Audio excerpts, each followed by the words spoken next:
प्रणाम वैद्य जी। प्रणाम भाई साहब। आज किस विषय पे बताओगे दर्शकों को? मेरे देश के किसान के खेत में कटाई चल रही है। हम्म। तो ये एक औषधि है। हम्म। आयुर्वेद में तो इसे पीला बांगड़ा कहते हैं हम्म। और देहाती भाषा में इसे सदाहरी कहते हैं। हम्म।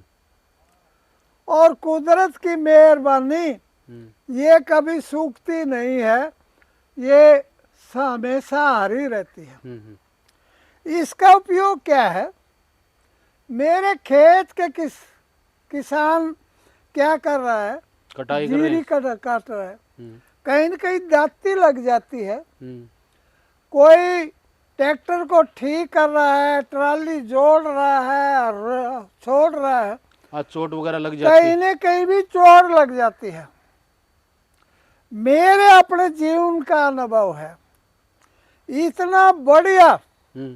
पौधा मैंने आज तक नहीं देखा। हम्म। ये कम से कम सन 1972 में हम्म। एक तोड़ती पत्थर एक औरत थी हम्म। और औरत क्या कर रही थी? पत्थर को तोड़ रही थी। ठीक। तो जल्दी जल्दी से उसकी अंगली पर चोट लग गई, थोड़ा लग गया। हथौड़ा लग गया। हम्म। मैं कह लगे, बहन तुम क्या करोगे? हम्म। वो कह लगे, हमें डॉक्टर के पास नहीं जाना। हम्म। साथ में ये सदाहरी का पौधा था। हम्म। वो कह लगी अभी ठीक हो जाएगा शाम तक।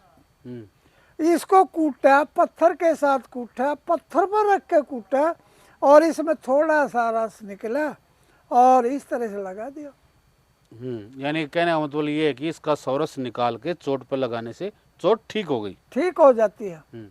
मैं उस बोले किसान को कहता हूँ, भाई साहब आपके खेत में होती है, इसका नाम सदाहरी है और इसका अच्छी तरह प्रयोग करने के बाद मैं कहता हूँ कोई भी चोट लगी है या तो किसान को फटकड़ी और घी मिला कर रखना चाहिए।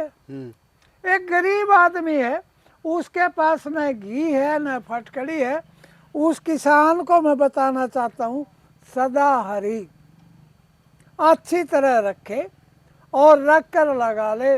मैं कहता हूँ जहाँ पर उसे नुकसान का डर है, किसान को कोई भी दुर्घटना घट सकती है, मेरे देश के किसान, भगवान ने अच्छी तरह आपके लिए दवाई भी वहाँ पर उगा दी है। अगर उसका प्रयोग करो तो आप स्वस्थ हो जाओगे। मेरा देश का किसान इसीलिए महान, मैं कहता हूँ मेरा देश का किसान को डॉक्टर कहते हैं। इस सदाहरी के पौधे के और क्या उपयोग हैं वैद्य जी? ये पीलिया हो जाए और अनंत मूल, नीम गिलोय और साथ में है मकोई, इनको अच्छी तरह से कूट के रस निकाल लें। ये चारों चीज ताजी होनी चाहिए। ताजी होनी चाहिए और सम भाग में होनी चाहिए। सम भाग में होनी चाहिए। जैसे मैं कह रहा हूँ, सबसे बढ़िया पीलिए के लिए, जिसका लीवर कभी भी ठीक ना हो सकता हो, मकोए। नंबर 2 गिलोय। नंबर 3 अनंत मूल। चौथी ना भूल। तो अच्छी तरह से इसको पीला बंगराज भी कहते हैं, देहाती भाषा में इसको सदाहरी कहते हैं। नहर के किनारे जैसे जीरी लगा रखी है या और कोई फसल है, पकने के बाद क्या हो जाती है? ख़त्म हो जाती है। ये अच्छी तरह से प्रयोग करें। आजकल पीलिया रोग के लिए ये कहना मतलब ये कि जहाँ तर एरिया होगा वहाँ मिलेगी, जहाँ नमी होगी। नमी होगी या सूखे एरिया में भी होता है, राजस्थान में भी होता है। ये कभी सूखता ही नहीं, ये सदा हरा भरा रहता है। हरा भरा रहता है। जो आपने इन 4 जड़ी बूटियों का सवरस बताया, उसका प्रयोग कैसे करना चाहिए पीलिया के रोगी को? चारों को बराबर ले ले।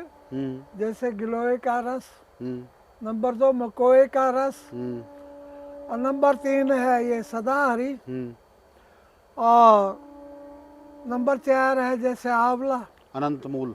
अनंत मूल, आंवला, अनंत मूल।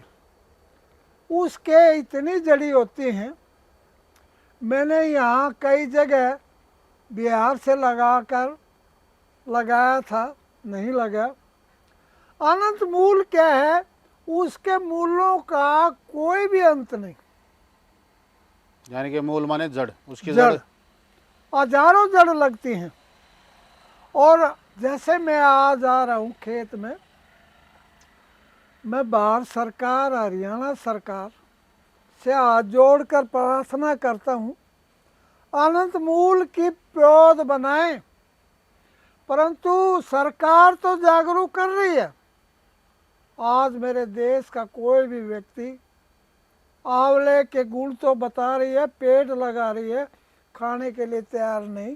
मेरे देशवासियों, प्रणाम। पीलिए का जो इन सौरस बताया 4 जड़ी बूटियों का, हाँ। उसको सुबह खाली पेट लेना चाहिए।